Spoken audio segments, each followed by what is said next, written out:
Tudo bem? Eu sou Francisco Javier Ropero Peláez e vou apresentar para vocês a primeira aula de Computadores, Ética e Sociedade, uma disciplina muito interessante e de muita atualidade.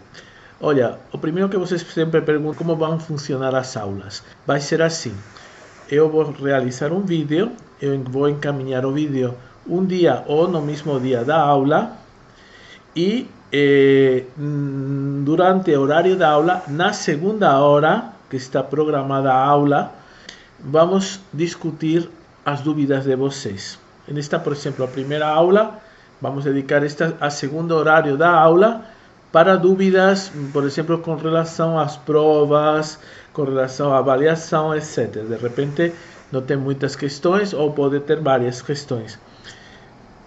Normalmente esse segundo horário de dúvidas tem a ver com dúvidas da aula anterior e das questões que eu passei na aula anterior para vocês entregar.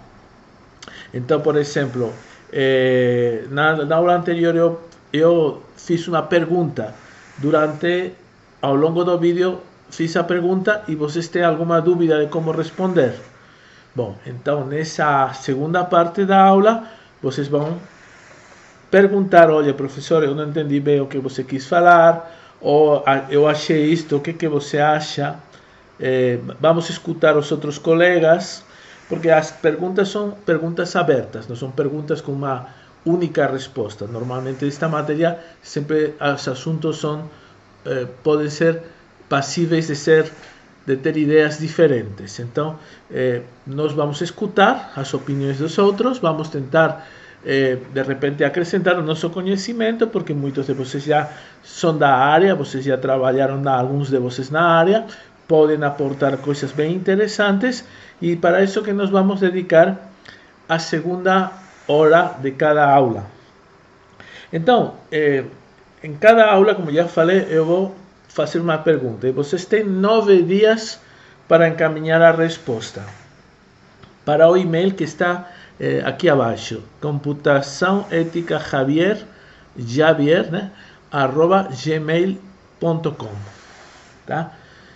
Se vocês têm dúvidas, para isso que está a segundo horário da aula da semana seguinte, e aí vocês podem discutir e ver o que os outros pensaram e aí fazer a resposta às questões.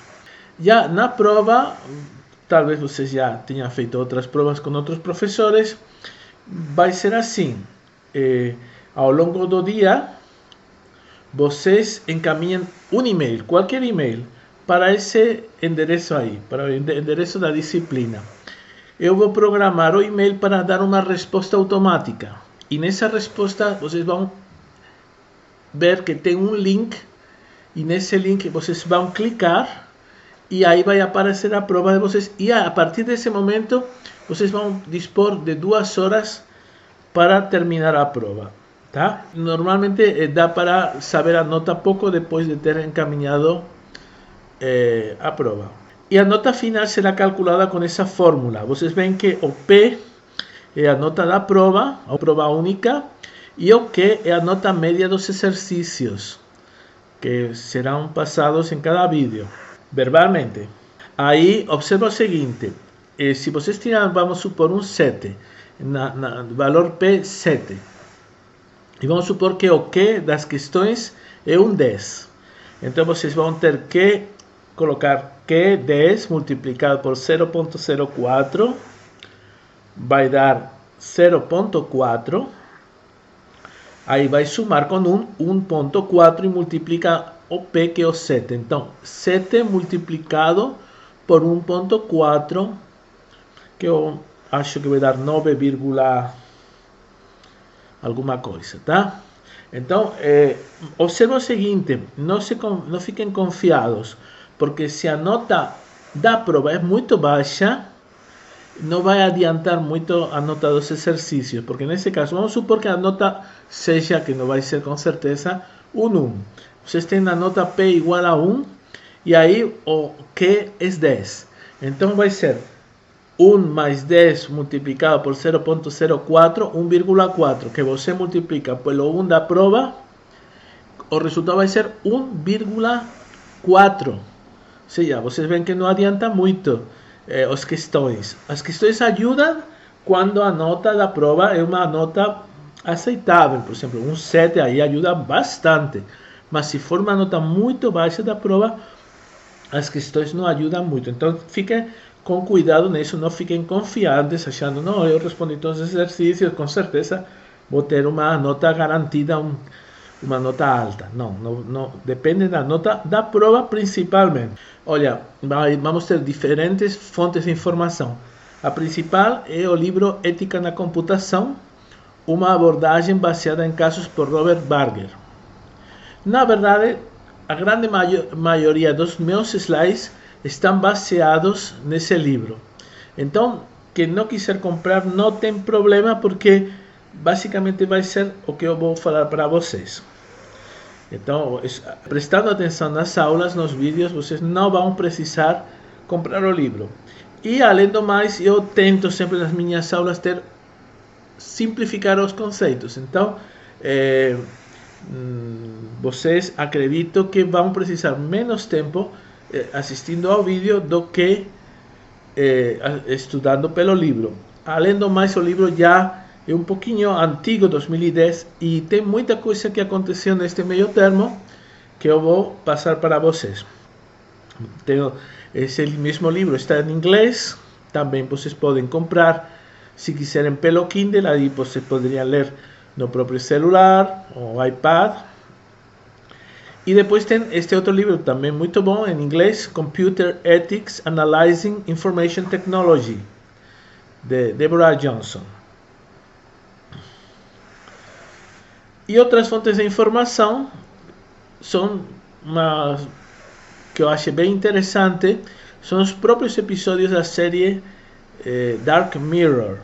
É uma série de ficção científica que discute muitos conceitos sobre ética na computação, às vezes até exagerando essas situações, mas que fica muito claro para a pessoa que está assistindo quais são os problemas que as novas tecnologias vão dar para o usuário. Então, realmente indico muito quem tiver possibilidades de assistir a série Dark Mirror, porque realmente suscita muitas interrogantes, muitas dúvidas e faz a pessoa pensar bastante. No meu caso, por exemplo, eu tentei entrar pelo meu Netflix, não consegui no início, eu terminei indo pelo Wikipedia e na Black Mirror em inglês, aí cliquei abaixo, no link abaixo, e aí consegui entrar no próprio Netflix. Bom, este é o cálculo de conceito, vocês leem com calma. E agora vamos fazer um relatório de como que foi a história dos computadores e da internet. Nos focando muito nos últimos anos.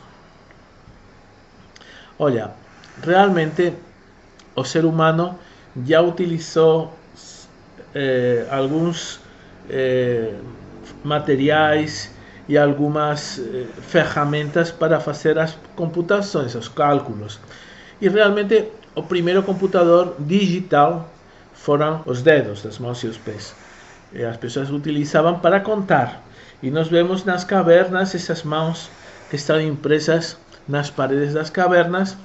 Algumas delas aparecem com os dedos aparentemente seccionados, mas foi demonstrado que naquela época já isso era uma primitiva forma de contagem.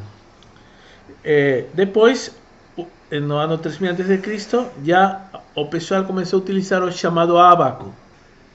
No 2500, na civilização Inca, para levar a conta das mercadorias, dos preços das mercadorias, etc., as pessoas colocavam aqui no abdômen uma espécie de fitas com os nós, e aí eles levavam a conta, dependendo da posição do nó, Ele sabia os artigos que eles compravam, vendiam e qual seria mais ou menos a soma dos preços. Eles faziam cálculos com o próprio Quipu.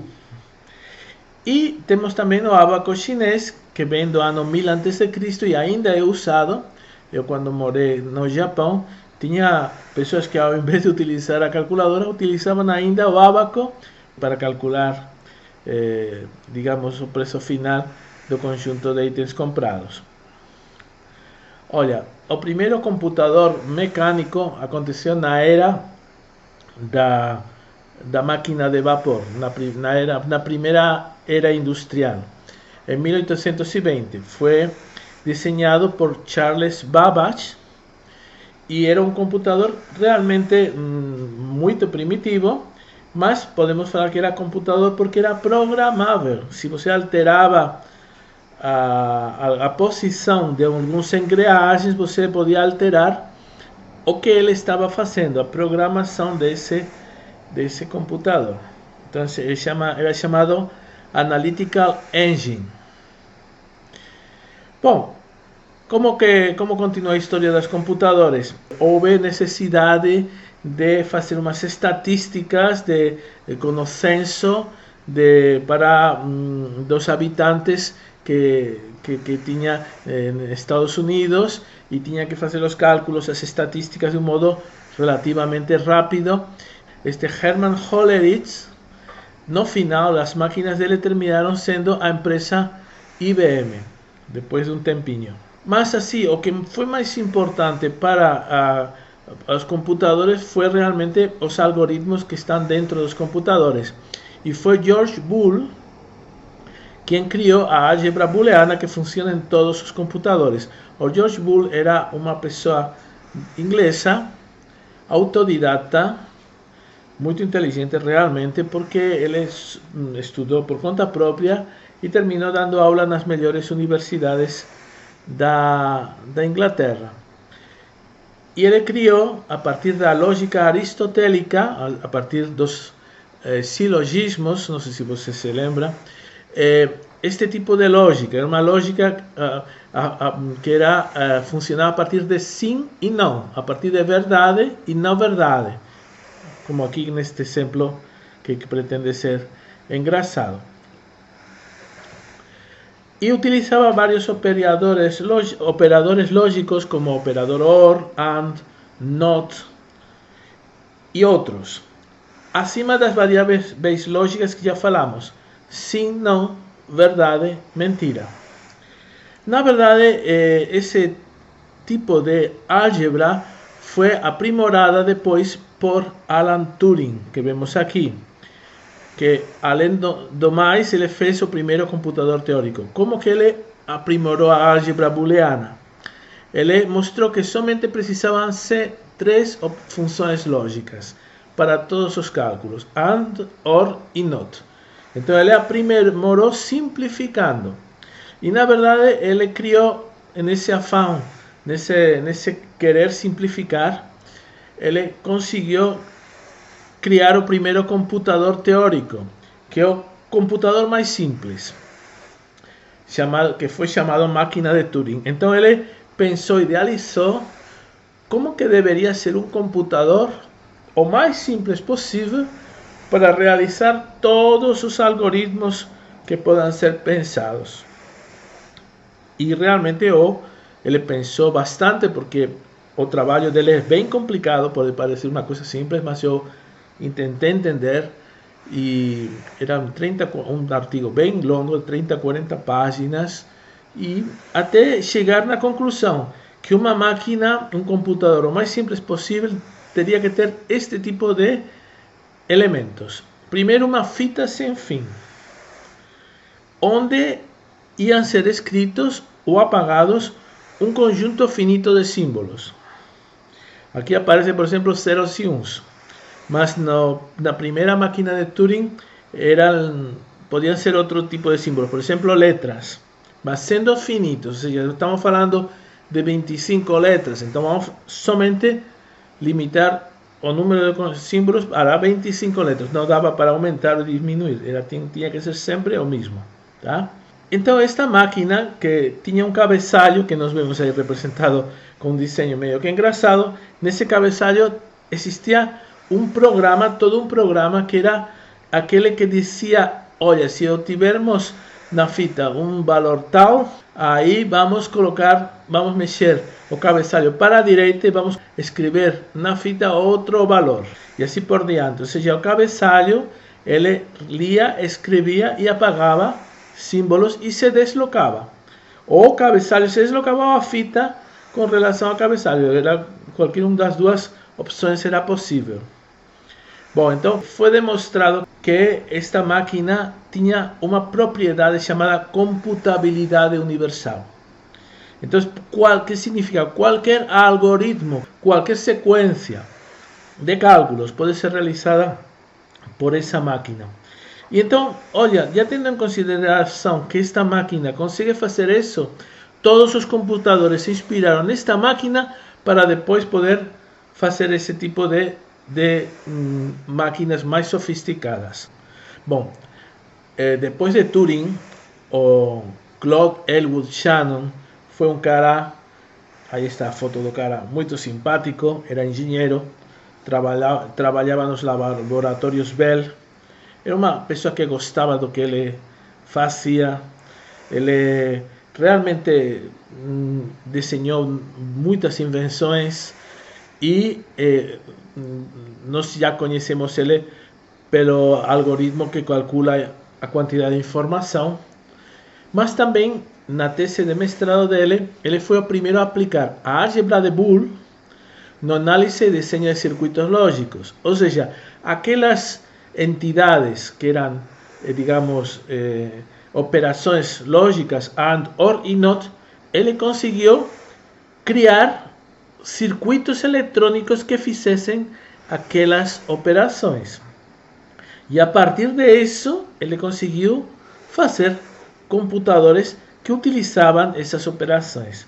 Então, foi muito importante essa tese que ele fez, a Symbolic Analysis of Relay and Switching Circuits, porque realmente foi o início de toda a eletrônica dos computadores. Ainda nós usamos todos os desenvolvimentos dele e, por exemplo, tem uma disciplina também que muitos de vocês vão estudar chamada Circuitos Digitais. Está totalmente baseada nesses estudos de Shannon. Bom, então estamos falando dos primeiros computadores. Na verdade, este foi o Mark I, o primeiro computador americano utilizado para, na verdade, cálculos balísticos. Ou seja, se você tinha um canhão e tinha que disparar um projétil, aí você calculava a trajetória usando-se essa máquina. Então, foi uma máquina construída pelo exército. O Howard Aiken, que nós vemos aqui, foi, digamos, o chefe que fez que dirigiu a construção da máquina. E, bom, na verdade, naquela época conhecia-se muito pouco de computação, e o Aiken, achando que a máquina dele era maravilhosa, ele falou: olha, só precisamos de 6 máquinas destas para dar conta de todos os cálculos nos Estados Unidos. Bem longe estava da realidade. Uma outra pessoa que também contribuiu nesta primeira máquina, este primeiro computador, de modo decisivo, foi a Grace Cooper. A Grace Cooper, ela começou a perceber que era necessário uma linguagem de programação. E ela foi a que depurou a linguagem COBOL, tá? Essa linguagem de programação COBOL. A Grace Cooper realmente é uma mulher muito inteligente e chegou a ser almirante do exército americano. Pelas suas conquistas, ela foi chamada de Amazing Grace. Amazing Grace, não sei se vocês se lembram, é um himno religioso muito bonito nos Estados Unidos. Então aproveitaram essa palavra Amazing Grace para colocar como se fosse uma forma de, digamos, elogiar a Grace Cooper. Bom, depois do anterior computador do exército, veio em 1946 o ENIAC da Universidade de Pensilvânia, que está aí a foto. Este computador era um computador que tinha 28.000 válvulas. Hoje nós chamamos as válvulas de transistores. Uma válvula naquela época, que seria o equivalente a um transistor atual, era como se fosse uma lâmpada.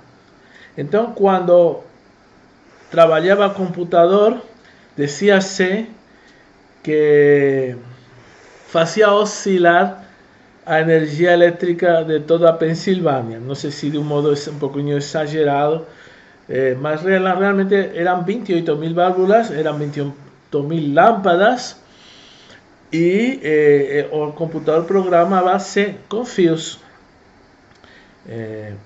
Era uma forma de programação bem antiga. Mas olha, o que aconteceu depois é que essas válvulas, essas lâmpadas, talvez a sua família, os seus pais, os seus avós conheçam as TVs antigas tinham essas válvulas. Você abria uma TV por detrás e apareciam como se fossem umas lâmpadas mesmo. Então, eram as válvulas. Então, cada uma dessas válvulas equivaleria a um transistor atual. O que é um transistor? Um transistor é um dispositivo eletrônico que permite a passagem ou não passagem da corrente por um fio. Então você poderia falar passa ou não passa. Aí a corrente passava ou não passava. Então, olha, esse tipo de dispositivo eletrônico tem, que é o básico dos computadores, o que está por trás de todos os computadores, tem sofrido graus de miniaturização inacreditáveis. E já no caso, o seguinte computador, que já foi em 1973, bem depois, já utilizava esse tipo de transistores mais miniaturizados, mais integrados. Então este aqui foi o primeiro microcomputador, que era realmente, eles forneciam as peças e você construía na sua casa. Era como se fosse uma montagem que era para ser feito. Olha, vimos as lâmpadas, as válvulas eram muito grandes, depois vieram os transistores mais pequenininhos, mas não parou aí o grau de miniaturização. Um dos Shermans da Intel, o Moore, criou esta previsão. E a previsão consistia no seguinte, que a cada 2 anos dobrava o número de transistores que cabiam no microprocessador. Então realmente essa previsão dele foi cumprindo-se ao longo dos anos. E, bom, também porque ele era que mandava na empresa, mas acho que eles conseguiram o objetivo deles. E observa que os 28.000 válvulas do computador ENIAC podiam ser, eram as que tinha no microprocessador 8088 em 1978, tá? Tinha um microprocessador já pequenininho que tinha 28.000 transistores. E então foram surgindo novos microprocessadores. O Intel 486, por exemplo, já tinha 1 milhão de transistores em 1988. Então, aqui aparece em pontilhado azul a lei de Moore. E aqui em vermelho realmente quantos transistores cabiam em cada processador. E realmente vemos que a linha pontilhada e a linha vermelha ficam completamente alinhadas. Realmente a lei de Moore se cumpriu muito bem durante os primeiros anos. Agora, como veremos depois, já a lei de Moore já não está se cumprindo corretamente, porque estamos chegando a graus incríveis de miniaturização. Olha, aqui esta gráfica termina em 2007, né? Desculpa, aqui 2004 em 2004 temos 2 microprocessadores, um que já tem mais de 1.000 milhões de transistores e outro que já tem, não, um tem 100 milhões de transistores e outro 1.000 milhões de transistores, 1 bilhão de transistores, e isso já foi no ano 2003, desculpa, eu falei outro número antes, 2003 já houve esse grau de miniaturização tão alto. A coisa continuou e agora temos graus de miniaturização muito mais altos. Bom, além de ir cada vez ficando mais enxutos os circuitos, os computadores iam adquirindo propriedades de capacidade de maior computação e aí apareceram os supercomputadores. Em 1976, o supercomputador Cray 1. Em 1977, o computador de Tandy e Commodore, que nós vemos na imagem. Em 1972 apareceu o primeiro computador portátil. Você vê que realmente, se compararmos com os computadores portáteis atuais, esse aí era realmente um tijolo, era uma mala praticamente. E em 1983 apareceu o computador Apple Macintosh. Continuando na linha da digitalização de tudo, neste caso da digitalização da música, apareceu em 1984 o CD-ROM. Anteriormente tínhamos a fita cassete, que não era digital, e também os discos de vinil, que também não eram digitais. Foi aqui no CD-ROM que as informações estão gravadas como uns e zeros. E nós temos também, já avançando a tecnologia, já com tecnologias mais avançadas, a capacidade de armazenagem de informação nos flash drive. Como nós temos aqui, temos já aqui um de 4 GB. Já em 2010, já passaram bastantes anos e já foi criada a iPad da Apple, porque esse iPad foi revolucionário porque foi um novo formato de realizar as computações, não precisando de teclado, sendo com uma tela touchpad, aí você já fazia as coisas de um modo muito mais fácil, né? Bom, enquanto que era desenvolvida toda a parte de hardware, também o que foi evoluindo muito foi a parte de comunicação entre computadores. Então, em 1969, o exército americano, que trabalhava com bombas atômicas, quis fazer um sistema distribuído, onde as informações estiverem em vários pontos do país,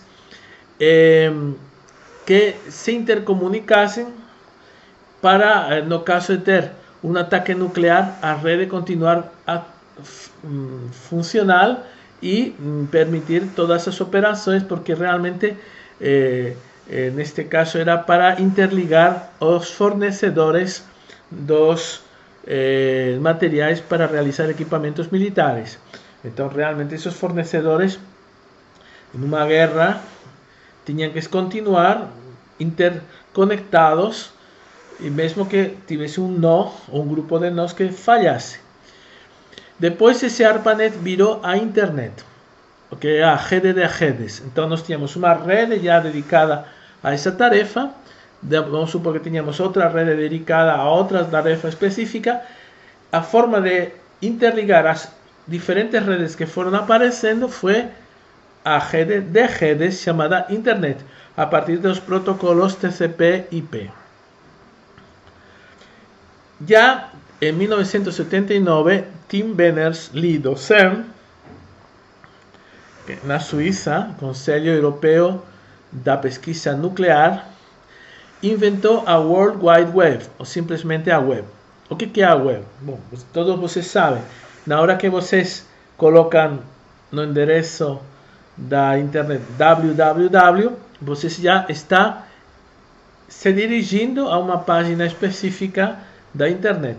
Então, esse sistema de endereço de várias páginas de internet seria a World Wide Web.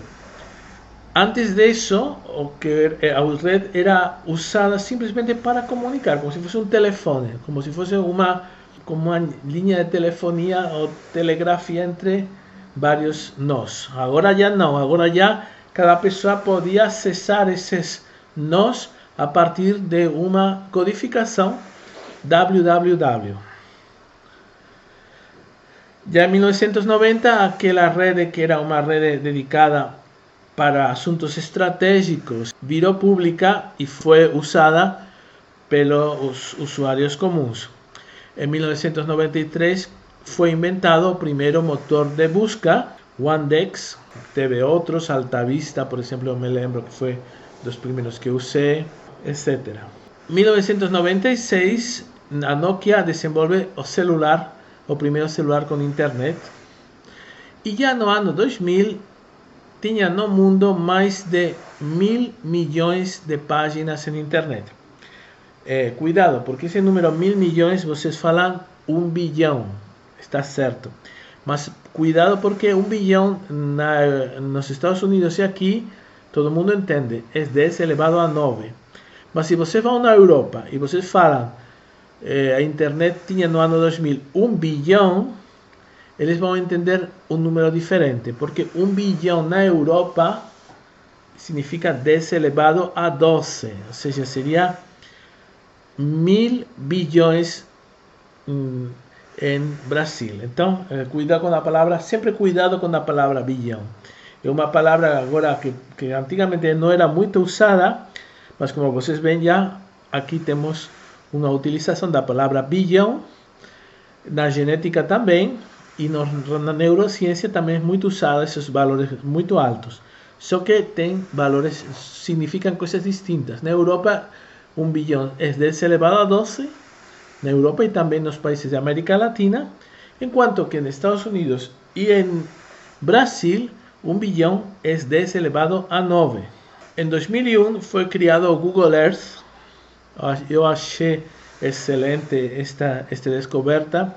Além do mais, agora com a função Street View, você consegue entrar dentro das ruas específicas, entrar numa avenida, visualizar um monumento, como se você estivesse presente.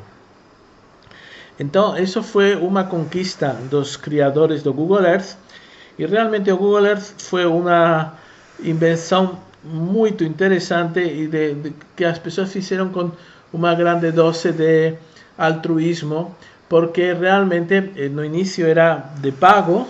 Eu, na verdade, até Google Earth Pro, que é o mais profissional, era de pago, e eu pagava um valor mensal, e eu fiquei super feliz quando de repente falaram: olha, já não vai ser mais de pago, não, vocês não precisam pagar nada para utilizar a melhor versão do Google Earth. Eu achei muito bacana essa história de poder ter esse software maravilhoso sem ter que pagar nada.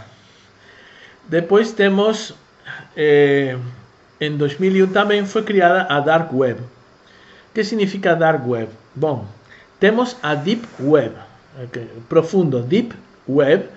Basicamente, a Deep Web, aquelas páginas de internet que você não pode endereçar com HTTP, mas que existem. E Deep Web, por exemplo, são todas as páginas das empresas. Uma empresa, por exemplo, você tem uma página de uma empresa e você faz um login como funcionário, e aí você pode avançar mais e visualizar outras páginas. Mas todas essas páginas que você visualiza, uma vez que já fez o login, todas pertenceriam à Deep Web, porque não são páginas que ninguém possa acessar de fora, tá? Também, por exemplo, Deep Web seria, na verdade, no caso atual, seria, por exemplo, as comunicações de WhatsApp, porque são comunicações que têm uma vantagem: estão encriptadas e o que você fala e está escrito no seu celular não pode ser acessado por ninguém. Então, isso também é uma grande vantagem do WhatsApp, que tem esse tipo de cuidado para evitar, para ter maior privacidade. Mas o que acontece? Que tem pessoas que queriam ainda maior privacidade, então eles queriam navegar sem ser percebidos. Então, você sempre vai ter um número do teu computador, que vai te indicar o que você está navegando por uma página. Mas, se você entra na Dark Web, nem você nem os outros tem um endereço. Ninguém tem endereço. Dark Web. Tipo HTTP e tal. O que tem um número, uma sequência de números, tá? Que você pode encontrar numa lista. Às vezes você pode, por exemplo, procurar lista de endereços da Dark Web. Aí tem algumas coisas que são que realmente estão aí, são simplesmente uma sequência de números. Você não vai poder encontrar uma página da Dark Web com um Chrome, procurando, por exemplo, você quer vender, comprar droga, vamos supor. Então ninguém não vai aparecer em nenhuma parte. Alguém vai ter que falar, olha, se você clicar estes números, você vai encontrar os fornecedores. Então, infelizmente, na Dark Web existem esses negócios meio sujos. Existem vendedores de droga, vendedores de armas, por exemplo, que você, já falei, você não pode encontrar via um buscador, mas tem associado um número. E normalmente, claro, você pensa assim, não, é que a Dark Web é uma coisa muito sinistra, muito ruim. Não necessariamente, tem de tudo. O legal é que você fica, digamos, sem ser identificado, não tem como rastrear você, o qual é bom, você está mantendo a tua privacidade e respeitando a dos outros. Agora, o ruim é isso, que tem negócios meio esquisitos, mas isso não evita que, se você for comprar uma arma ou uma coisa pela Dark Web, não possa ser pego pela polícia. Pode ser porque de repente a polícia já está atrás desses fornecedores e de repente vão ter, na hora que eles estão fazendo a entrega na tua casa, eles podem também te levar preso. Na Espanha, por exemplo, tem todo um conjunto de policiais que ficam atrás de delitos informáticos e eles mesmos falam, pode entrar na Dark Web, não tem problema. Agora, se você, por exemplo, entrar em sites de tipo de pedofilia ou sites de terrorismo, aí, somente pelo fato de você olhar, você já está cometendo um delito e a polícia pode ir atrás de você, tá? Então tem que ter cuidado, não? Você pode ver muita coisa lá dentro, mas com tua responsabilidade você vai entrar nos locais que sejam corretos, tá bom? Normalmente como se entra-se instalando no seu computador uma aplicação chamada Tor, tá? Você instala o Tor e com esse Tor você entra na Dark Web. Olha, realmente isso não é nada assim punível. O que é punível é o que você faria lá dentro. Claro, em princípio não deveria, se você está anônimo, não deveria ninguém te identificar, mas eu não sei como que funciona. De todos modos, sempre tem que ter um pé atrás, porque a Dark Web foi criada pelo exército americano também. Então você não pode falar, não, é que foi feita não, pelo chefe da máfia. Não foi o chefe da máfia que fez, foi o exército americano também fez a Dark Web. Tá? Bom, então, no 2003 foi criado a Second Life. Second Life é uma espécie de plataforma onde você, digamos, fica disfarçado como com um rol. Então, por exemplo, você quer se disfarçar de Superman. Então você pode aparecer lá dentro do computador como um avatar, como uma figura, né? Como uma personagem que interage com as outras pessoas que também estão disfarçadas, né?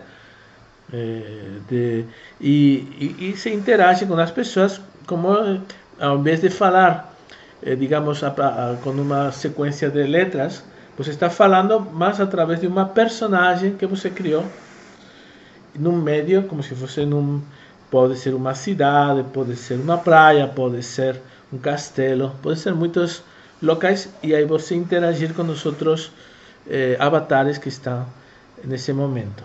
Em 2003 foi criado o Skype, muito interessante, graças a esse tipo de plataformas que atualmente nós podemos conversar com vocês.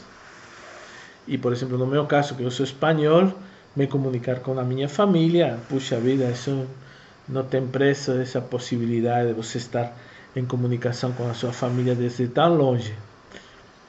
O Orkut foi criado em 2004, foi uma das primeiras redes sociais.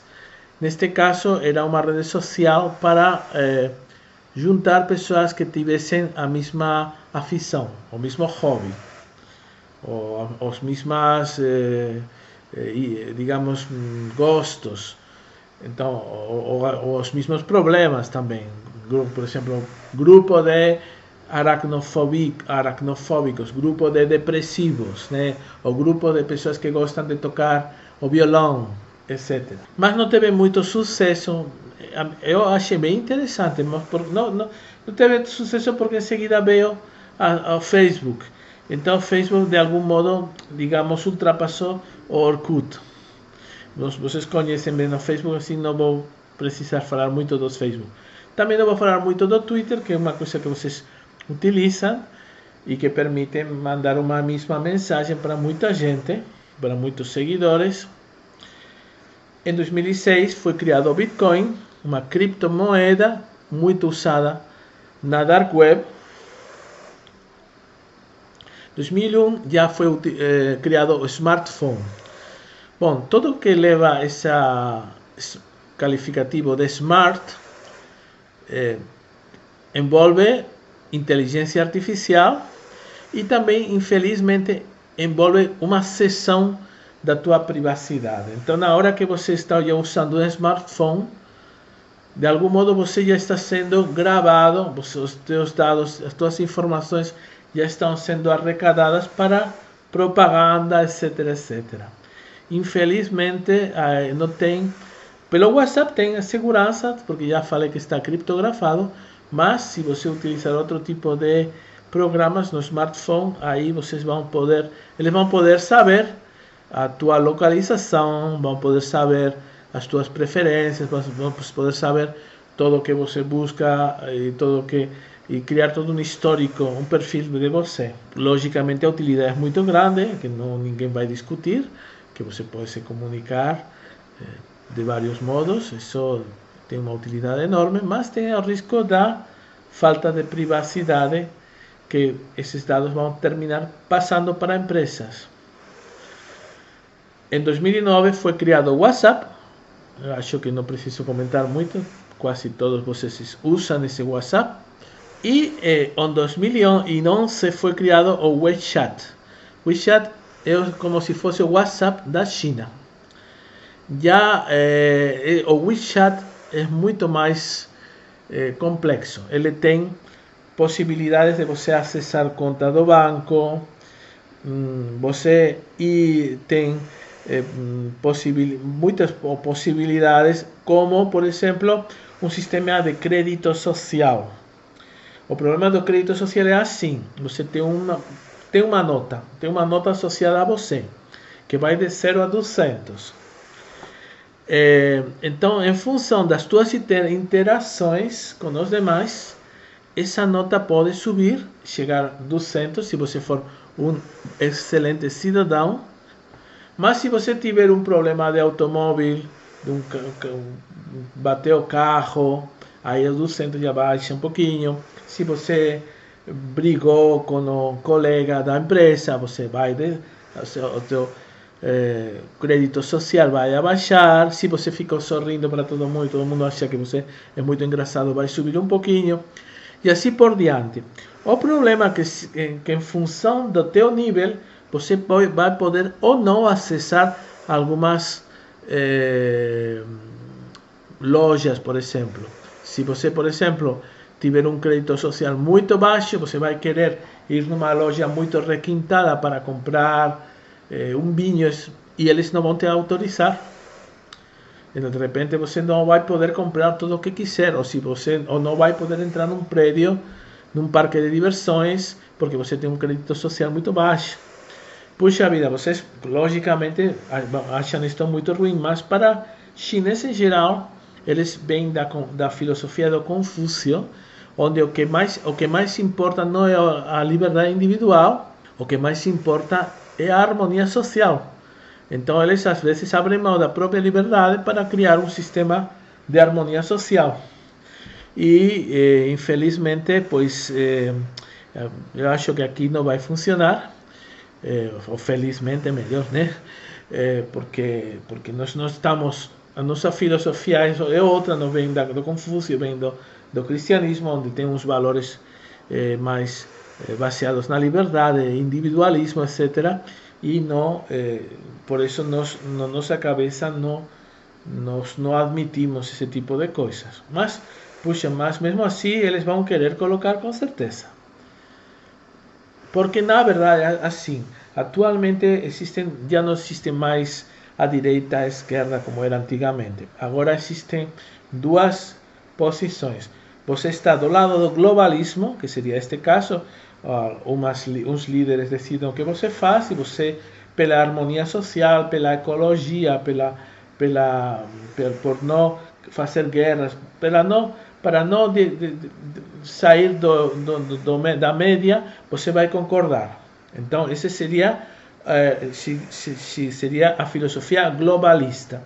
E existe a outra filosofia, que seria a filosofia nacionalista, que foge desse tipo de entidades supranacionais que controlam você, e eles vão enfrentar todo esse tipo de equipamentos que vão fazer você mais um elemento num rebanho, vamos falar, né?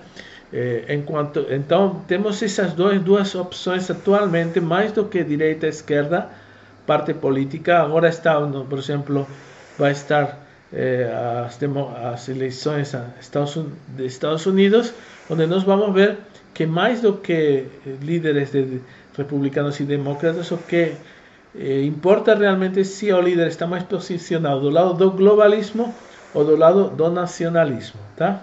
E temos também assistente virtual, neste caso Alexa, que é um equipamento que realmente é muito interessante. Você pode, por exemplo, falar: olha Alexa, coloca para mim uma música, e aí específica.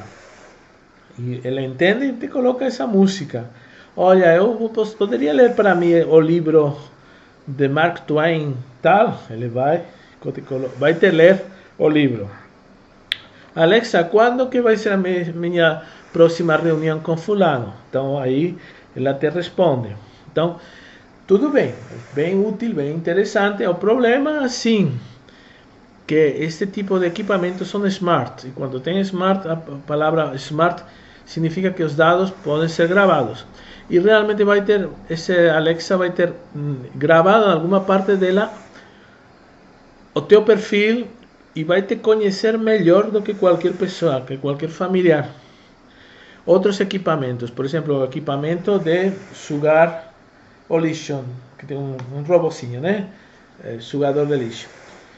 Olha, esse pequeno robô que vai se deslocar pela casa, você fala, como que ele vai arrecadar informação? Se ele vai arrecadar informações, porque ele está capturando informação dos trajetos que ele pode realizar, e no final ele vai criar um mapa do teu apartamento, e esse mapa do teu apartamento não vai ficar somente nesse aparelho, ele vai mandar por internet.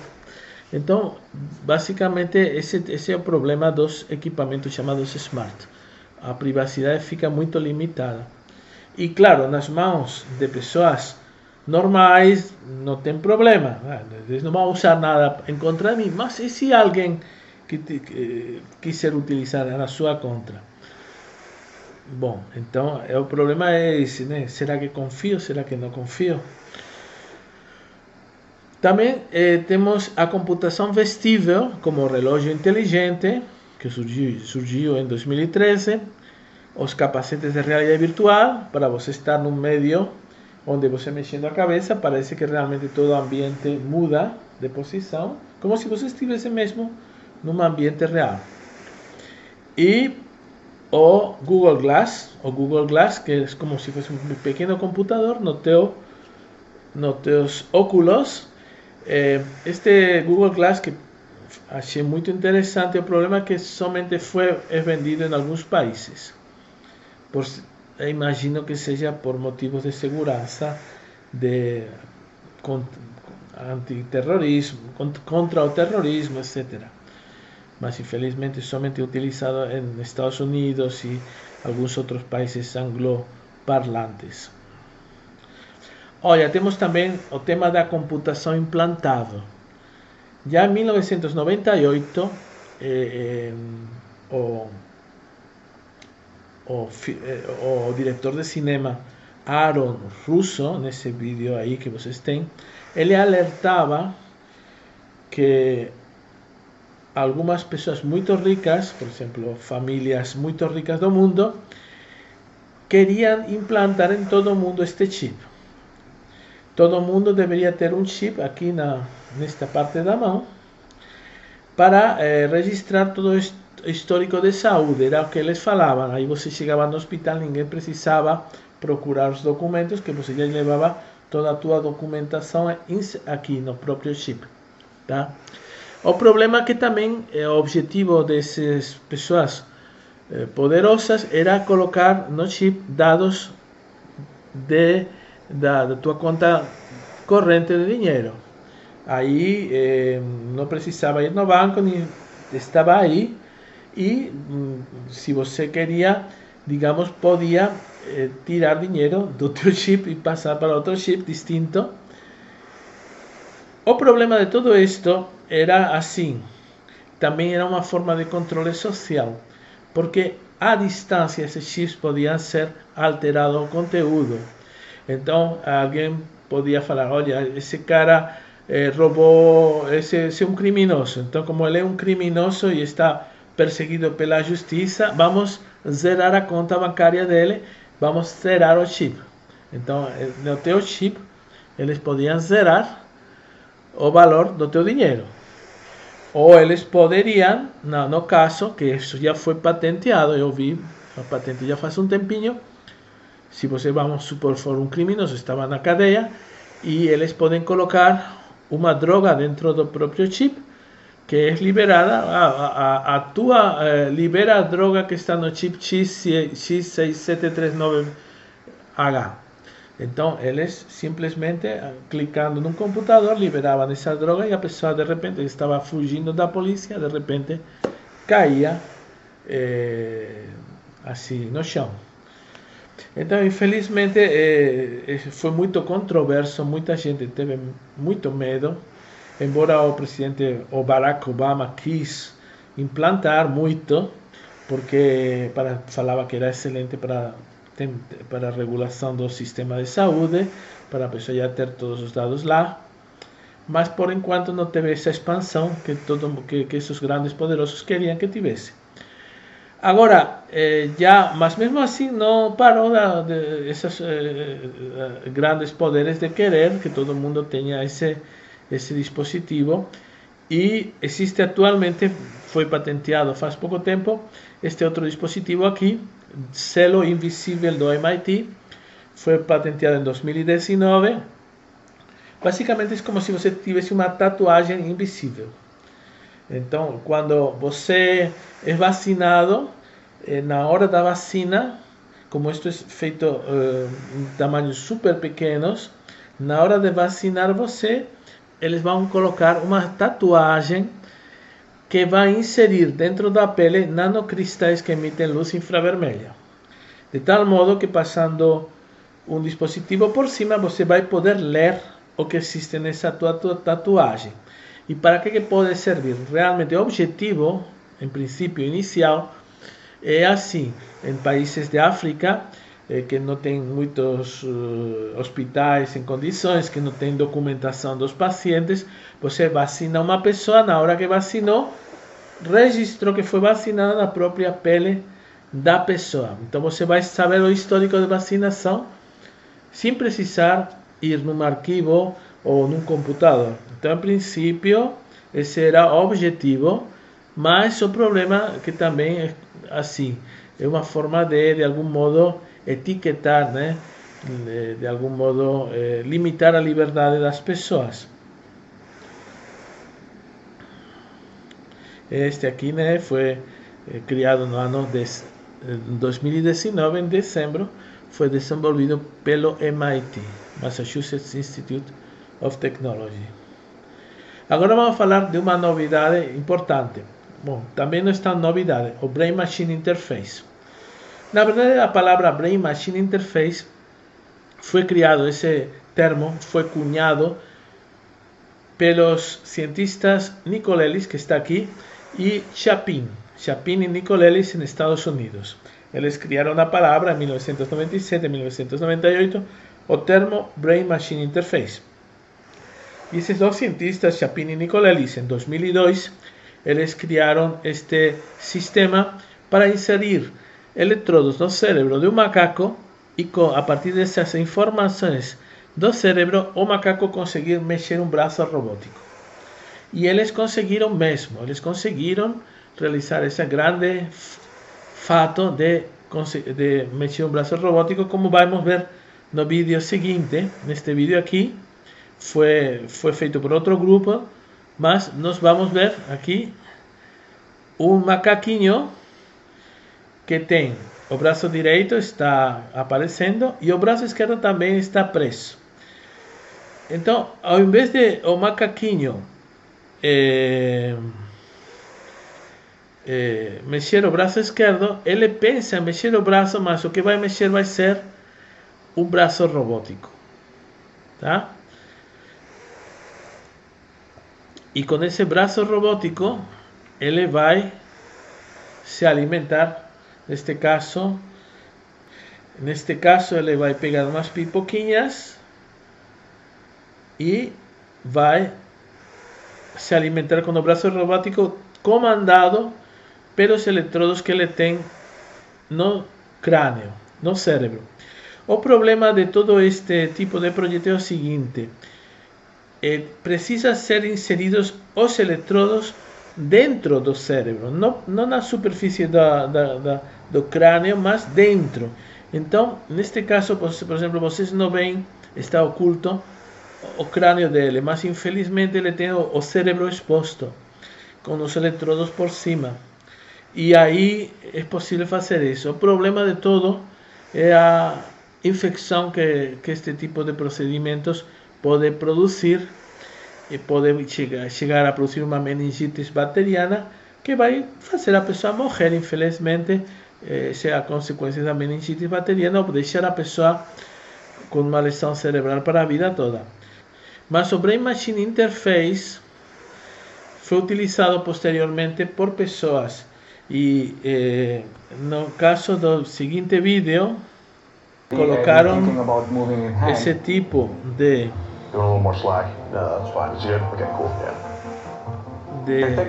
implante que vai pegar a informação do cérebro e vai ser decodificada. E neste caso, a decodificação é para estimular uma série de eletrodos que vão fornecer eletricidade nesses pontos que vocês veem aí, e eles vão permitir uma movimentação muscular.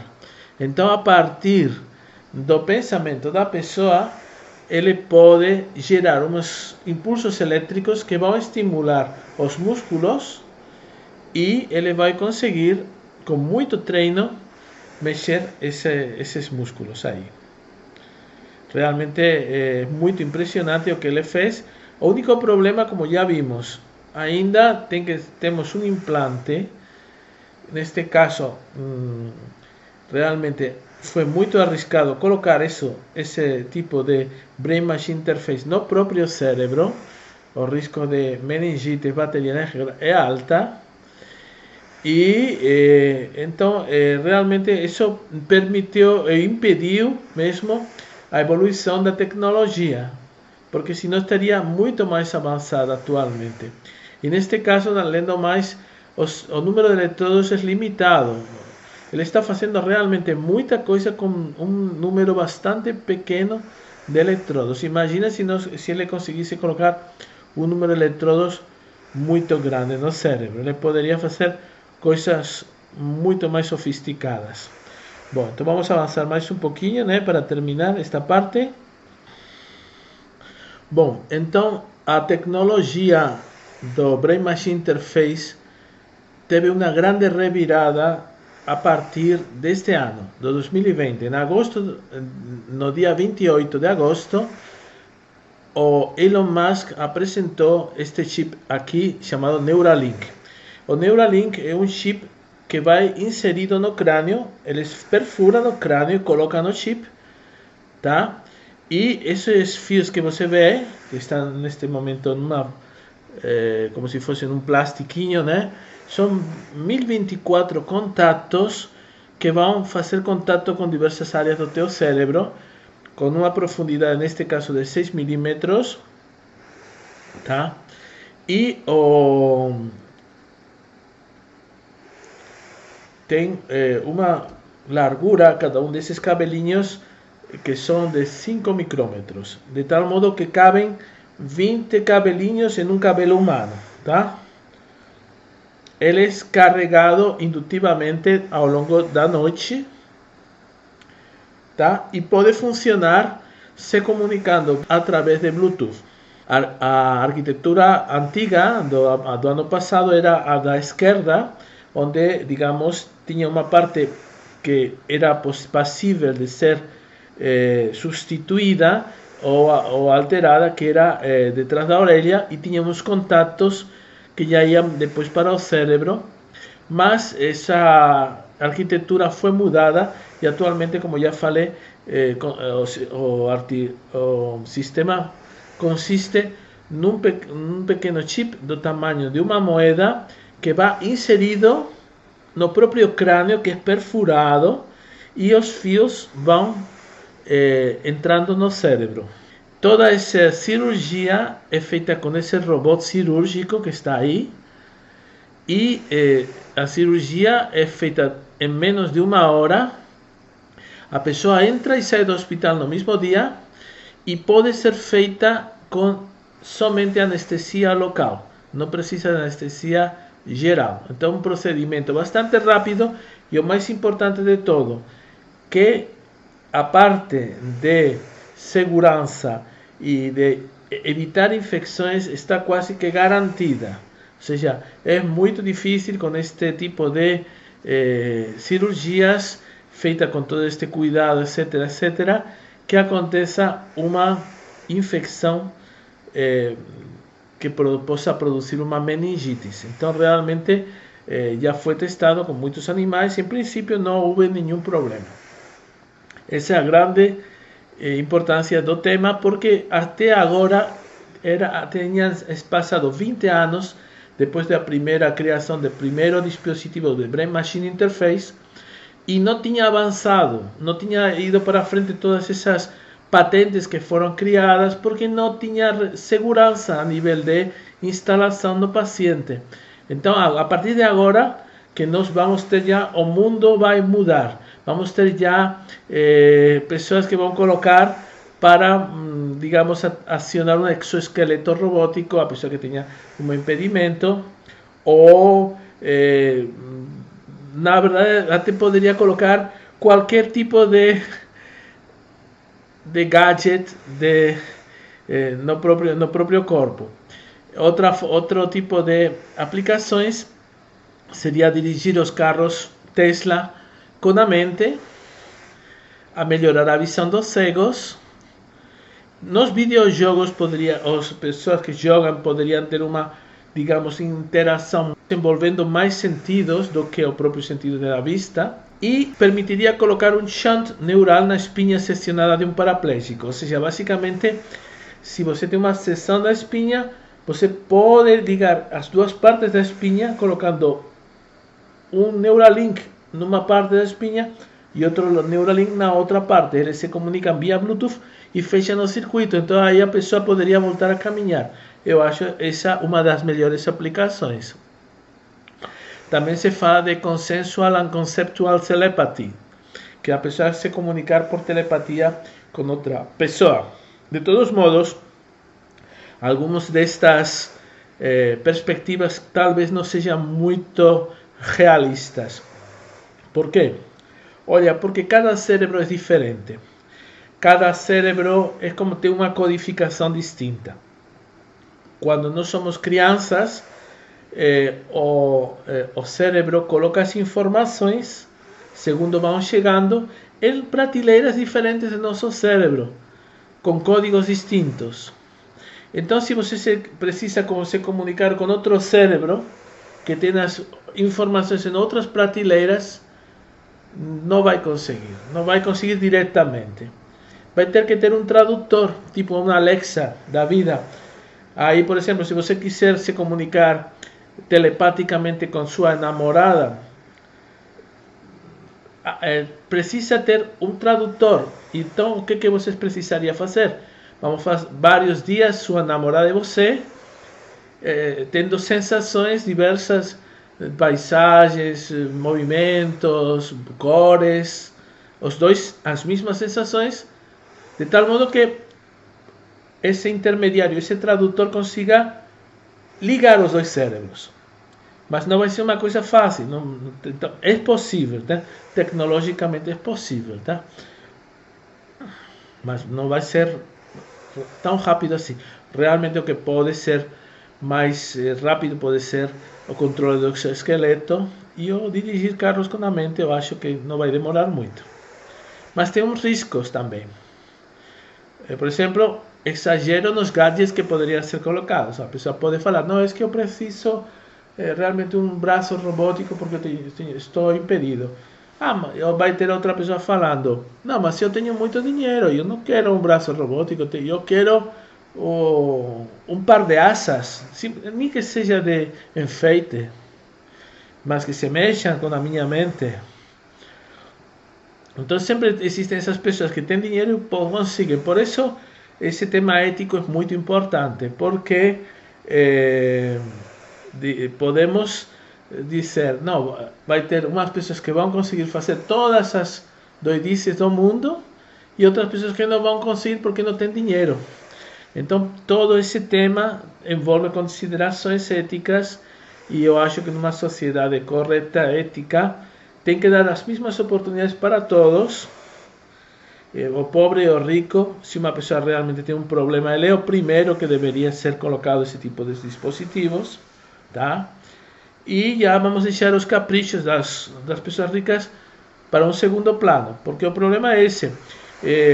Todo quando aparece uma nova inovação, tem que surge um conjunto de leis e de ética e leis de cidadania. Por exemplo, quando você dirige um carro, você tem que aprender a dirigir e você tem que cumprir umas leis.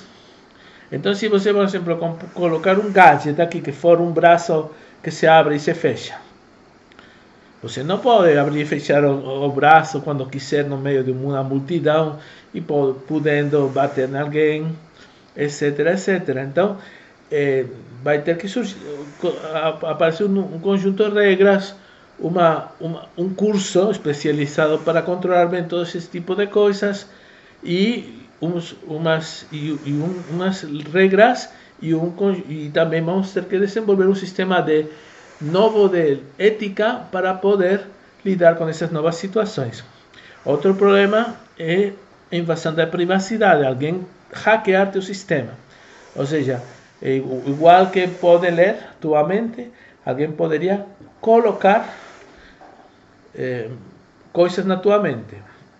Então, tem que ter cuidado com esse tipo de hackeamento da própria mente. Então, por isso, muitos dos engenheiros da Neuralink estão especializados em sistemas de criptografia para impedir que alguém de fora possa estar colocando informações dentro do Neuralink. Isso eu achei muito interessante também. O problema também é a pessoa que possa ter uma adicção. Aí está faltando uma C.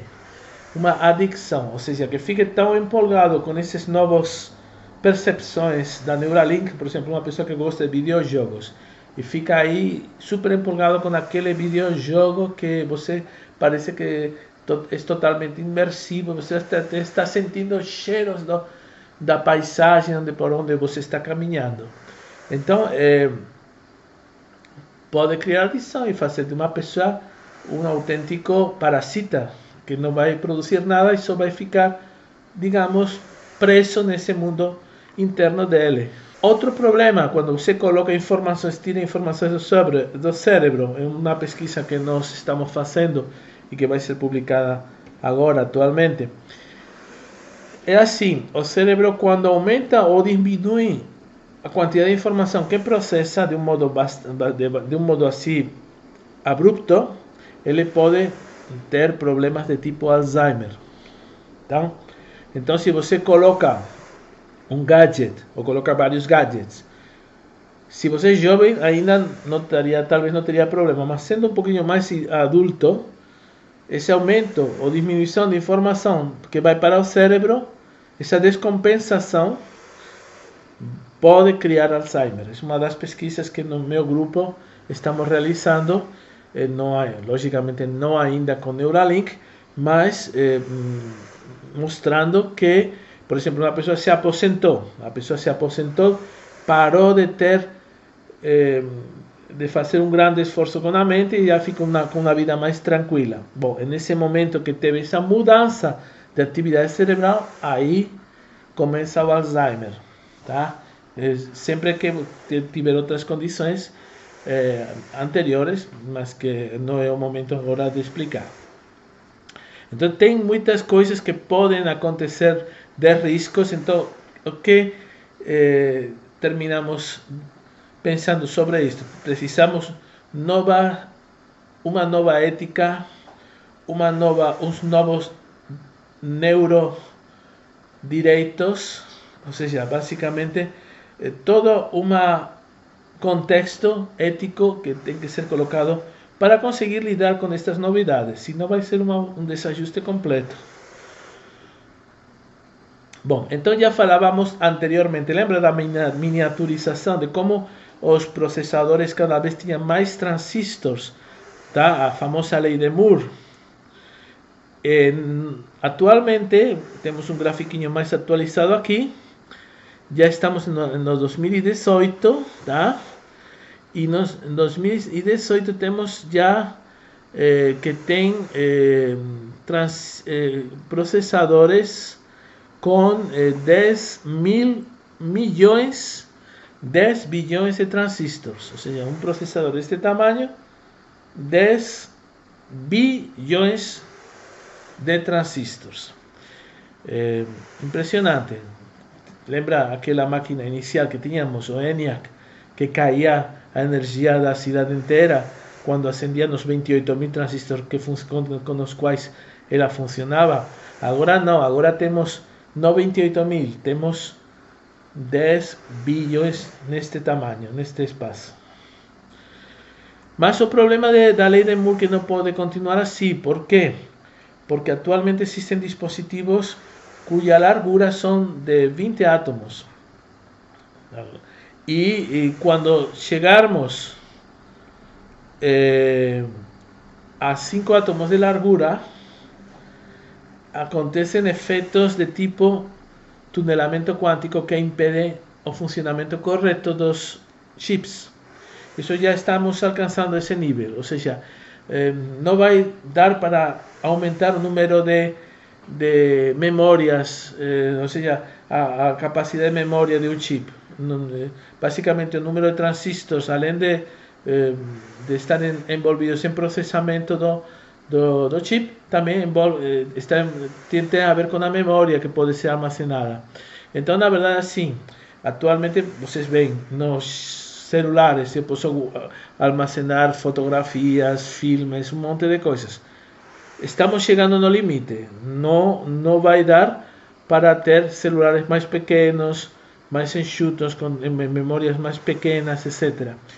Então, esse é o limite da tecnologia do silício, da miniaturização em silício. Então, o que acontece? Qual é o futuro? Porque a informação vai continuar.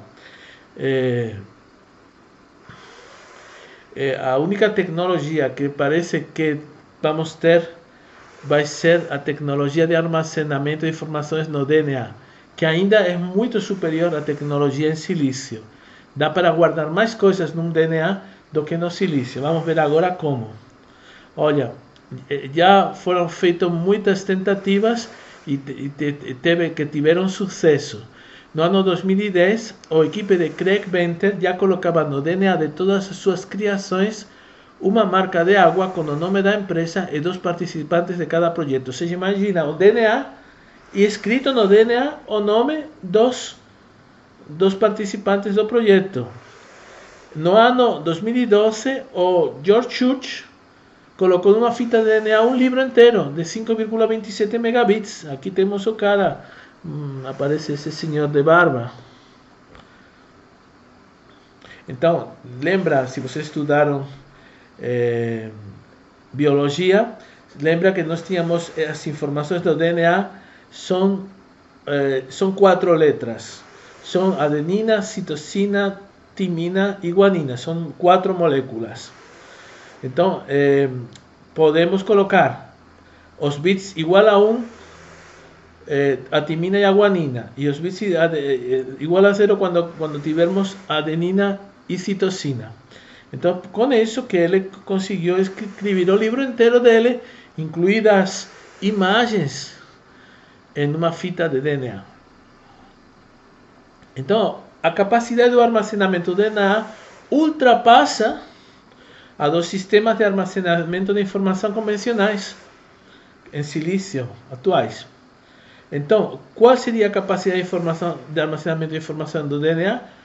1 exabyte por milímetro cúbico, ou seja, 1 milímetro cúbico que seria como se fosse um grão de pão, um grão de arroz pequeno, e nesse pequeno grãozinho cabe 1 exabyte de informação. O que seria 1 exabyte de informação? Olha, 1 exabyte de informação é toda a informação que cabe nesse centro de dados de Facebook. Ou seja, basicamente, o que cabe aqui caberia num grãozinho de 1 milímetro cúbico de DNA. E vamos para ter uma noção dos valores. 1 exabyte seria aproximadamente igual a 1 milhão de terabytes. Você tem um computador que já tem terabytes, então você já tem uma noção. 1 terabyte está, por exemplo, neste computador que estou gravando este filme, o HD está escrito memória HD de 1 terabyte. Então nós teríamos nesse centro de Fort Worth 1 milhão de computadores, como este aqui, tá? Mas, por exemplo, quanto seria o universo digital? O universo digital seria a informação que existe no mundo todo. Calcula-se que para o ano 2022 o universo digital vai ser de 44 mil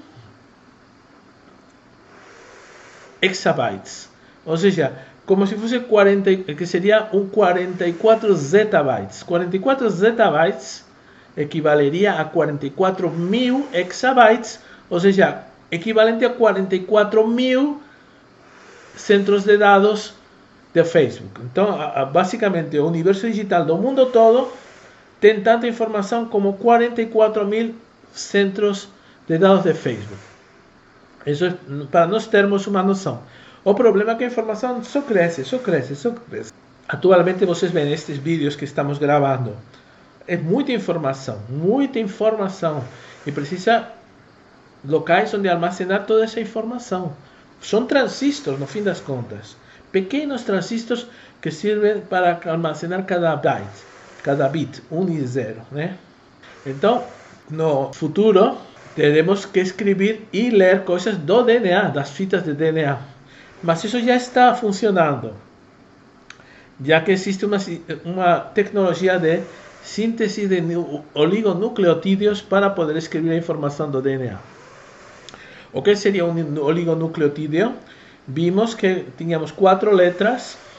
Então, ao invés de colocar letra por letra, às vezes o que se faz é colocar digamos, secuencias de 3 letras, de 2 letras, palavrinhas de 4, 2, 3 letras. Eso se llama oligonucleotídeos, ¿tá? Cuando en vez de colocar una letra, colocamos varias juntas. Entonces existe tecnología de síntesis de oligonucleotídeos, que ya existe actualmente, y tecnología de secuenciamiento para lectura. Principalmente ahora tenemos la posibilidad de tener esas letras fluorescentes. Então, temos a possibilidade de termos uma fita de DNA e, em alguns pontos, termos um nucleotídeo aceso. Esses nucleotídeos acesos permitem que possamos acessar a informação de um modo mais fácil, porque antigamente era necessário ler a fita inteira desde o início até o final.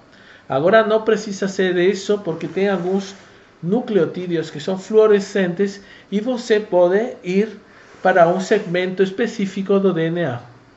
Então a tecnologia está avançando e já está muito fácil, não somente escrever, mas também ler. E outra coisa que é muito importante do DNA é assim, que a informação fica preservada durante milhares de anos. No caso, nós temos DNA de mamuts de 60.000 anos de antiguidade. Olha, um flash drive somente garante a informação por 10 anos. Se você perder a informação de um flash, de um dispositivo USB, você vai lá no fabricante e vai falar: olha, você não leu a letra pequena?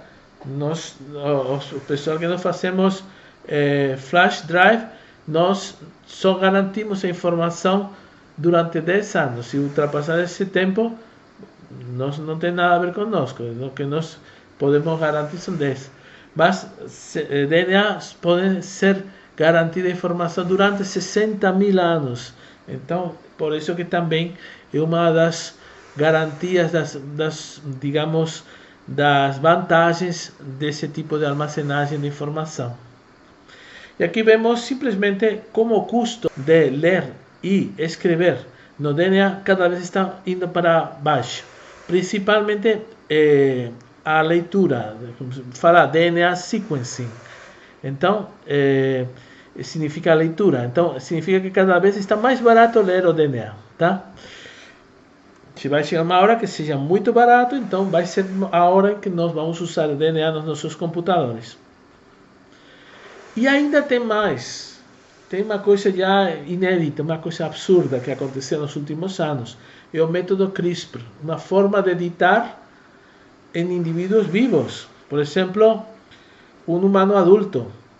Você quer mudar a informação genética de cada uma das células de um humano adulto? É possível fazer. Como? Injetando nesse humano, um vetor viral, um vírus. Então, esse vírus vai atingir todas as tuas células e nesse vírus, dentro do vírus, tem duas coisas. Tem uma tesoura molecular, que chama-se complexo CRISPR-Cas9, que corta o DNA, o teu DNA, de cada uma das tuas células. E vai ter também o que você vai inserir no meio, que é a informação genética nova que vai ser colocada no sujeito. Então, colocando nesse vírus essas duas coisas, a tesoura molecular da informação, essa informação pode ser inserida em todas as tuas fitas de DNA. Então, nós temos esse vetor viral, seria um vírus, como já vimos, com uma tesoura molecular, que seria complexo CRISPR-Cas9, e uma fita de DNA que vai ser a que vai ser colocada nesse espacinho que nós vamos cortar. Bom, o que pode ser feito? Pode ser feito já, na hora, já está sendo feito. Por exemplo, animais fluorescentes. Não precisa nascer, não. O que estamos falando é assim, que você injeta com uma seringa num cachorrinho seu esse vetor viral e no dia seguinte está fluorescente. Olha, pode ser feita tanta coisa, que realmente é um pouquinho assustador. De fato, os pesquisadores têm chegado a uma conclusão. Vamos dar um tempinho, vamos dar uma moratória, que chama-se. vamos pensar mais um pouco o que podemos fazer e que não podemos fazer. O problema é assim, tem aqueles pesquisadores de garagem que tem todo um pequeno laboratório na sua garagem e ele fala, não, puxa vida, eu não quero, por exemplo, eu quero que ter uns cachorros que sejam os mais bonitos ou uns cachorros que sejam os mais musculados, ou eu quero ficar muito musculado. Então dá para fazer tudo isso, dá para fazer, é uma coisa absurda. Olha, tem um filme no Netflix que chama-se Biohackers, é uma série muito legal, eu estou indicando para vocês, porque aparece toda uma história, mas ao mesmo tempo mostra-se todos os perigos, todos os riscos do hackeamento biológico. Olha, sinceramente, essa é a minha opinião. A partir de agora, com esta tecnologia CRISPR, olha, eu desconfiaria de qualquer injeção que colocaram no meu corpo. Porque, puxa vida, eu não quero aparecer amanhã com um par de chifres na minha testa, ou crescendo um par de chifres.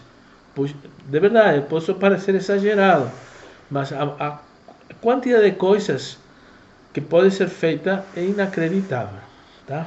Então o futuro vai ser uma fusão de tecnologias.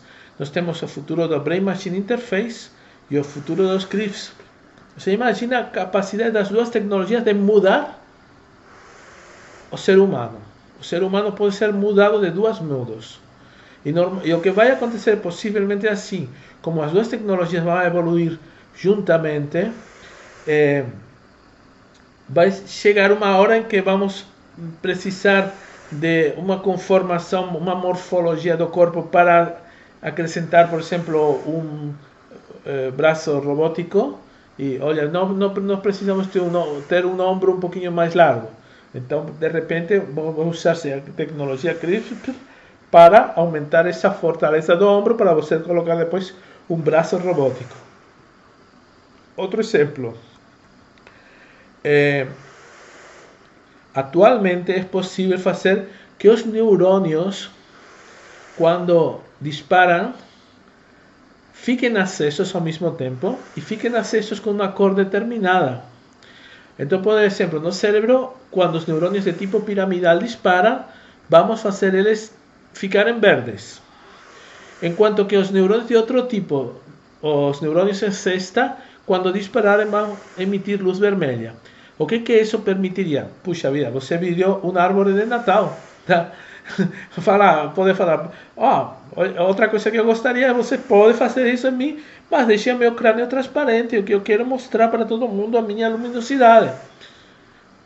Mas com isso, você poderia favorecer a ligação do Neuralink, porque se você tem um Neuralink, ao invés de ter cabos transmitindo eletricidade, são cabos que transmitem luz, você vai ler os neurônios, porque eles vão ficar acesos com diversas cores.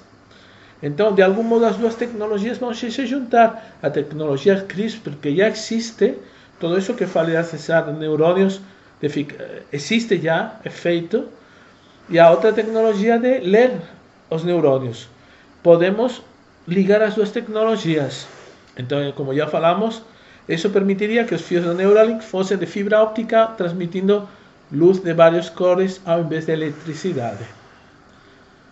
Bom, então vemos assim as consequências éticas, as consequências de direito legais que podem envolver todos estes temas, tá? Isso é o que está acontecendo agora, mas não vamos esquecer que já teve casos históricos anteriores que envolvendo considerações éticas. Por exemplo, caso de Julian Assange, conhece, né, o Wikileaks, que ele na verdade é assim, o Wikileaks é um site onde whistleblowers, ou seja, aquelas pessoas que têm alguma coisa para falar, podem falar para o Wikileaks, que o Wikileaks vai garantir o anonimato das informações. Então, se você tem uma informação muito esquisita envolvendo a tua empresa, você pode falar lá no Wikileaks, ninguém vai falar quem deixou a informação lá. Temos também o caso de Edward Snowden. Ele trabalhava na National Security Agency. Então, ele trabalhava nessa instituição americana e ele percebeu que eles estavam espionando todo mundo. Nessa National Security Agency estavam sendo gravadas as conversas de todo mundo, literalmente, incluindo as conversas dos presidentes das principais nações. Então, ele trabalhando lá, embora ele não era um trabalhador de um altíssimo rango, ele era como aquele que dava suporte a todos os computadores, um cara muito técnico, mas ele conhecia como entrar e como obter essas informações. E o que ele fez foi obter as informações, o Edward Snowden, e ele terminou entregando as informações para, digamos, uns jornalistas de uns jornais importantes. Um deles é bem conhecido aqui no Brasil, chama-se Glenn Greenwald, que ele tem um jornal chamado The Intercept. Então ele entregou para Glenn Greenwald essas informações e, na verdade, fez isso e terminou, depois de entregar as informações, ele viajou para a Rússia. E ele está ainda na Rússia, porque ele está, digamos, chamado pelo governo americano. Com certeza ele vai ser preso. Mas ele, enquanto estiver na Rússia, não vai acontecer. Então, o problema aqui surge de novo conflitos éticos, porque, puxa vida, ele está percebendo que tem uma empresa para a qual ele trabalha, a NSA, empresa estatal, e essa empresa está fazendo coisas pouco éticas, mas ele, pela fidelidade à empresa, ele tem que ficar calado. E, infelizmente, como a empresa na verdade, que era o Instituto da Segurança Nacional Americana, realmente isso é considerado um delito muito grave. E então, mesmo que ele tenha feito um grande serviço para a humanidade toda, ele com certeza irá preso no caso de sair da Rússia. Bom, então tem outros casos históricos envolvendo a Deep Web e a Dark Web. No caso da Dark Web, é o caso Silk Road. Nós temos aqui a Ross Ulbricht, este cara tão simpático, que parece tão simpático, mas infelizmente ele vendia droga num site da Dark Web. Também o caso da Cambridge Analytics, do Alexander Nix, que se apropriou dos dados de 50 milhões de usuários do Facebook para fazer propaganda política. E tem outros casos que envolvem considerações éticas que nós vamos ver futuramente, com maior especificidade, como o caso das cartas nigerianas. Não vamos explicar agora, depois explicaremos futuramente. O caso do phishing. Todas são casos das noivas russas. Todos estes 3 casos são para arrecadar informação de você. Quando você responde uma carta nigeriana ou um e-mail de um banco que aparentemente parece ser o seu, mas não é, acredita que tem umas pessoas muito bonitas da Rússia procurando namorados, e você vai atrás, termina no final caindo numa armadilha na qual não somente seus dados, mas também seu dinheiro você vai perder. E também tem, como já falei, no Dark Web existem sites de pedofilia e terrorismo. Então, eu não sei como, mas simples visualização desses sites é punido com 9 anos de prisão. Não sei como, o que não sei é como a polícia consegue saber, mas aparentemente se consegue. Existem outro tipo de problemas como child grooming, corrupção de menores e chantagem. Por exemplo, um caso de chantagem é o caso que aparece num episódio da série Black Mirror, que eu gostaria que vocês, se tivessem tempo, dê uma olhada. São 50 minutos e aí podemos discutir na próxima semana, na segunda hora de aula, podemos discutir sobre esse episódio da Black Mirror. Até por causa de que muitos de vocês sabem mais do que eu desse tema. Então, neste caso, era na temporada 3 de Black Mirror, existe o episódio Manda Quem Pode. Este moço aqui, que o que acontece com ele é o seguinte, eu peguei esta parte da Wikipedia. Kenny, é o nome da pessoa, de 19 anos, faz o download de um anti-malware, programa para consertar seu laptop infectado. Sem que ele soubesse, o programa ativa a câmera de seu laptop que o grava se masturbando com pornografia na internet. Os hackers ameaçam enviar um vídeo do seu ato por e-mail para toda a sua lista de contatos, a menos que ele siga umas instruções.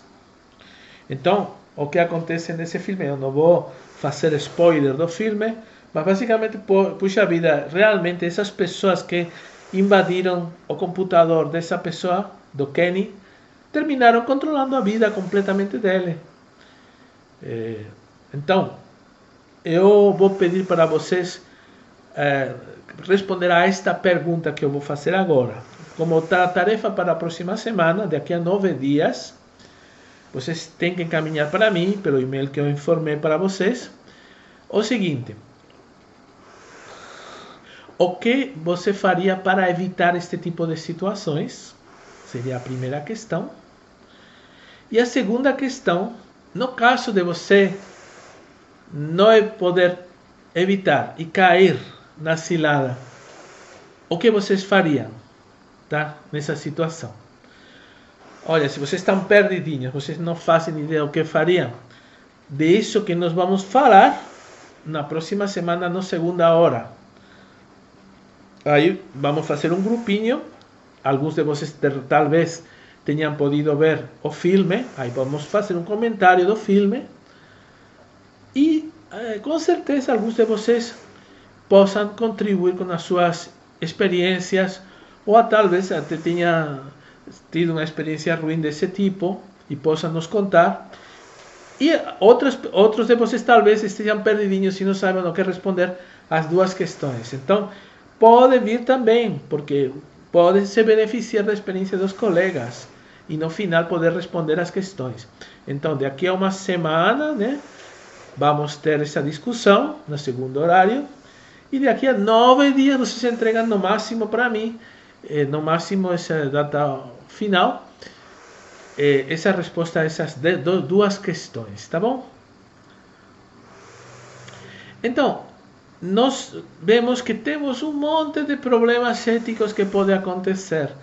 A computação, como já falamos, é como se tiver um mundo diferente e que precisa ser regulado. Que você tem que tomar atitudes éticas ao mesmo tempo que você tem que respeitar as leis que apareçam. É como o carro. Você, por exemplo, se você tiver um acidente, você atropelar alguém, eticamente, você não vai deixar o cara morrer na rua. Mas pode ter alguém que fala: não, eu vou embora, eu não quero ser penalizado por isso. Então é uma questão ética. Mas ao mesmo tempo também, por causa de termos carros na rua, tem toda uma série de leis que aparecem. Então, quando você tem não um carro, mas um computador, uma nova tecnologia, do que for, aparecem novas limitações, aparecem confrontos com outras pessoas que vocês vão ter decorrente de usar essas tecnologias. Imagina, naquele caso da telepatia, imagina que você está telepaticamente conectado para sua namorada, e depois, o que acontece quando você rompe com essa namorada e você não quer saber mais nada dela? De repente, ainda será que você vai seguir conectado?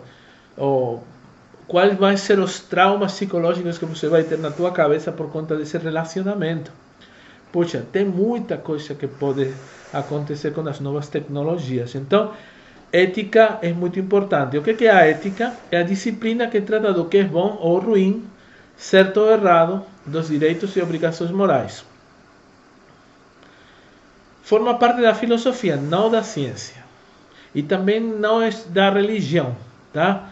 Nós vamos estudar a ética desde vários pontos de vista nas próximas aulas e vamos ver que realmente a ética são, digamos, pontos de vista filosóficos distintos que definem a ética.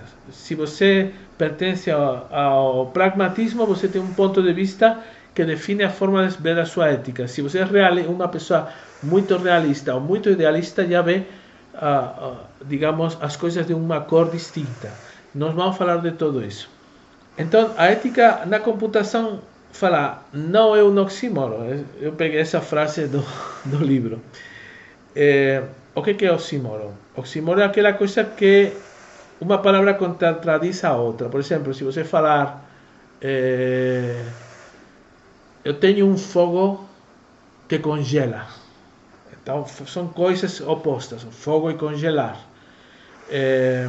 Então, no caso, ética e computação não são opostas, não necessariamente são opostas.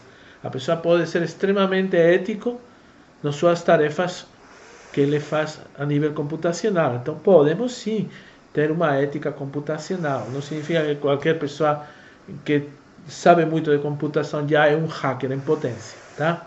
E a ética permite resolver dilemas e problemas que aparecem quando os computadores são usados. Não precisamos chegar a um ponto de penalizar ninguém. Por exemplo, isso acontece muito na internet ou no Facebook, quando você tem alguém falando palavrões no meio de uma conversa. Às vezes não precisa penalizar. Às vezes o jeito, se você é o administrador da página, você pode conduzir a pessoa de um jeito para terminar fazendo que essa pessoa pare de falar palavrões, de ficar agressivo com os outros, né? Então tem uma forma ética de resolver os temas, além do que seria uma forma legal, penalizando essas atitudes. E quem são os sujeitos da ética? O computador não é o sujeito da ética, nem as tecnologias do CRISPR, nem a tecnologia do Brain Machine Interface.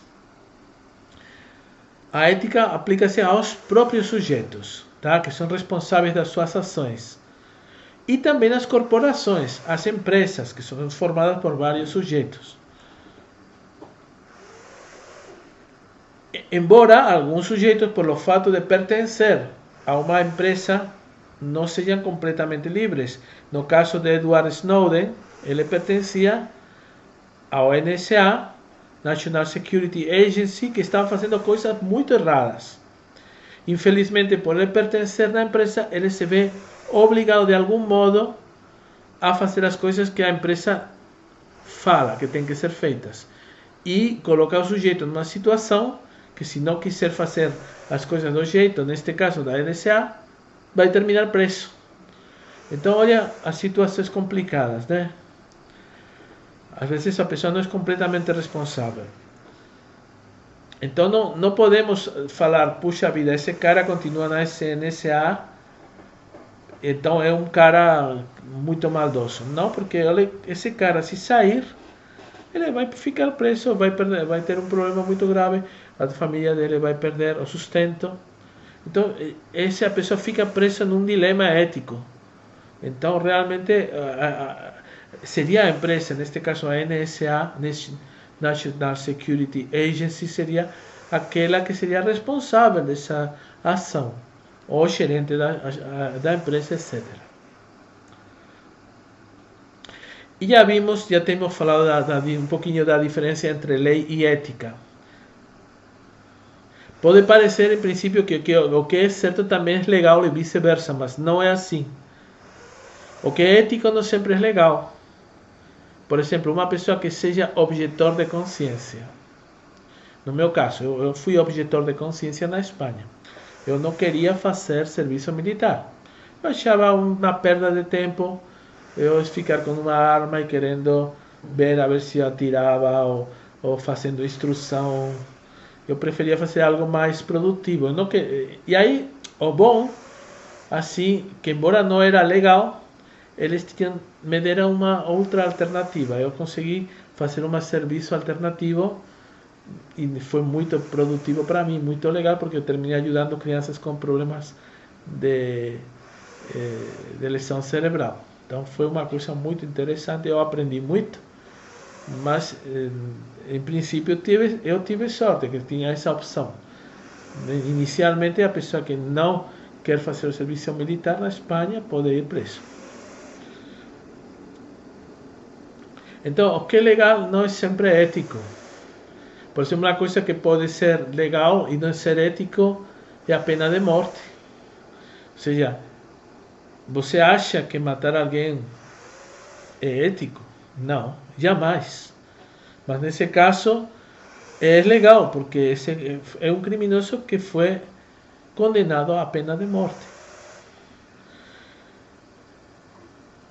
Então nós não vamos falar das leis nesta disciplina, vamos falar da ética, tá? E pode te parecer que é um tema muito no ar. Não, vai ser bem específico. Vocês vão aprender muita coisa. Vocês vão aprender a resolver dilemas, o que fazer numa situação complicada para não chegar nesse ponto de ter que penalizar ninguém. Ou talvez até vai ter algum momento em que vai ter que a pessoa ser penalizada, mas vamos evitar essa situação. Vamos tentar fazer tudo de um jeito para que fique a solução melhor para todas as partes. E isso é possível. Nós vamos ver como é possível. Então, a pergunta é preciso um tipo diferente de ética para a ética computacional? Tem diversas opiniões. Segundo James Moore, os computadores merecem um novo tipo de abordagem ético, porque os computadores são logicamente moldáveis e permitem novas atividades do ser humano, criando potenciais vácuos políticos e éticos. É o que nós falávamos do carro. Quando você tem um carro, você tem que aprender a dirigir, aprender as leis de circulação, e tem problemas éticos que podem acontecer. No mesmo caso com os computadores. Então, a ética computacional permite analisar estes vácuos e formular as políticas adequadas. Eu vou mandar para vocês este artigo para que entender inglês, que é muito importante, muito interessante, tá? É do James Moore e fala What is Computer Ethics? O que é a ética computacional? Então, a ética computacional é mesmo um novo tipo de ética? Antigamente pensava-se que os mesmos princípios éticos aplicavam-se a todas as áreas. Roubo é roubo, na ética médica, na legal, etc. Em todas as éticas. Mas, segundo a autora Deborah Johnson, que é a autora do segundo livro da bibliografia, a computação trouxe potencialidades que podem mudar o modo de aplicação dos princípios éticos. Segundo Moore, Johnson e Barger, o autor do livro, a ética computacional não é qualitativamente diferente das outras, ou seja, de modo qualitativo, mas, mesmo assim, estes autores pensam que na ética computacional existem importantes diferenças na forma de aplicar os princípios éticos. Bom, então espero que vocês gostem da matéria, é uma matéria muito legal, tá? Vai ser bem interativa, vamos poder discutir muito e vamos aprender muito, tá? Vamos aprender até como lidar em situações que não são da área computacional. Vamos supor que vocês têm um conflito na sua família, um problema grave. Como levar essa situação para termos uma solução que seja boa para todo mundo, tá? E com um método, quase método científico, porque nós vamos explicar uma metodologia passo por passo, tá? De como, a partir de um problema, ter uma solução ética que seja boa para todo mundo, ou pelo menos o menos ruim possível para todo mundo, tá bom? Vocês vão gostar da matéria. Então, um abraço e até o próximo vídeo. Tchau, tchau.